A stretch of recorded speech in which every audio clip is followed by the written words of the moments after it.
Thank you, Mr. Smith. I appreciate it. I want to make just one quick comment about what you've said about incremental reform on procurement. I've been here several years and have worked on this issue of procurement and trying to do something about it. And I hope and pray that what you're doing in this bill is really going to make a big change in procurement, because we're wasting billions of dollars every year in this area. I don't want to cut defense. I want the way we spend money for defense to be spent well.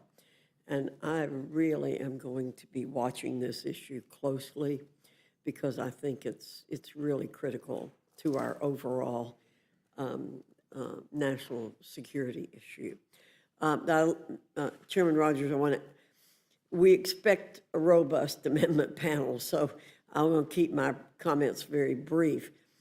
You've both talked about the 65th consecutive year that Congress has advanced the NDAA through to enactment, if we're successful. To what do you attribute this year's successful bipartisanship on your committee? We keep the focus on the warfighter and making sure we give them what they need to be successful and safe, and that is our focus. It always has been. We still have our robust debates around some small measure of issues, but generally the focus is where it should be, and that's our national security. Right. And you've alluded to the fact there's an array of national security threats spread across an unprecedented global landscape. Nobody can pick up a newspaper where they don't read about China, Russia, Iran, North Korea threatening this country. So I'll come back to my concern about changing the procurement system and say, how are we going to quickly and efficiently calibrate our weapons systems, platforms, and other assets to win on the battlefields of the future, and what's embedded in the SPEED Act that's going to help us do that? Yeah, you'll remember last year we made the focus of the bill, the primary focus, quality of life. And this year it was the acquisition procurement process, and that's because I'm a big believer that if everything's your priority, nothing's your priority. Last year it was trying to improve the quality of life of our service members. This year we have got to get after this problem with procurement and acquisition.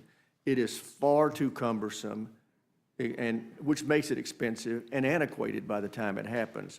So as you heard the ranking member, we went into great detail on trying to abbreviate that. And in a nutshell, what we've done is we're trying to make the department function in a more commercial fashion. Let me give you an example. Right now, it can take years for us to put together a set of requirements that we expect vendors to try and meet. And by making them so detailed and cumbersome and broad, only the primes can participate. There are a world of mid-size and small companies that cannot hit that target. We're getting away from that. One of the things that we do is, instead of giving this detailed requirements, we're giving a problem, saying this is the problem we need a solution for, and inviting the private sector to give us solutions to that problem. That is going to abbreviate that dilemma of several years down to a matter of weeks. But then from that point forward, a decision has to be made on which of those solutions that are offered will be made in a matter of 90 days. And we go on through the process by expediting, empowering acquisition professionals, and expecting them to make a difference. The way I like to characterize it is, you heard the ranking member say, we have worked on this for years. We've given them all kind of authorities to go faster. They won't use them. This year, we're telling them what they have to do, and we're giving them time limits to force the function of going faster. And it goes to the point that the ranking member made. We are going to be using high-tech weapon systems in the future. We have got to have the technology world involved. They will never be willing to function at this glacial pace and this cumbersome process we've had in the past. We're trying to fix the system so it accommodates this fast-moving technology.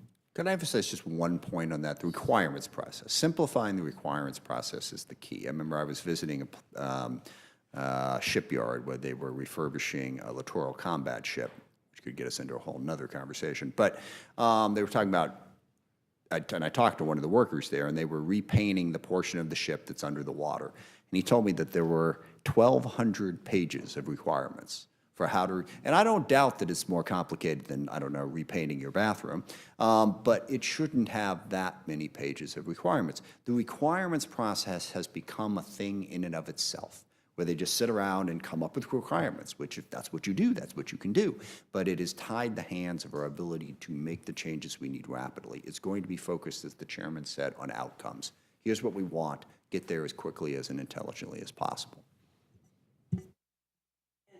And that makes sense because by putting out all the requirements and telling people how to do it, it assumes that people in the military or doing the procurement have all the answers. That's right. When you have millions of other people out there who are working on this, maybe in a much more up-to-date way, able to provide a much more efficient way to do it. So I applaud you on that.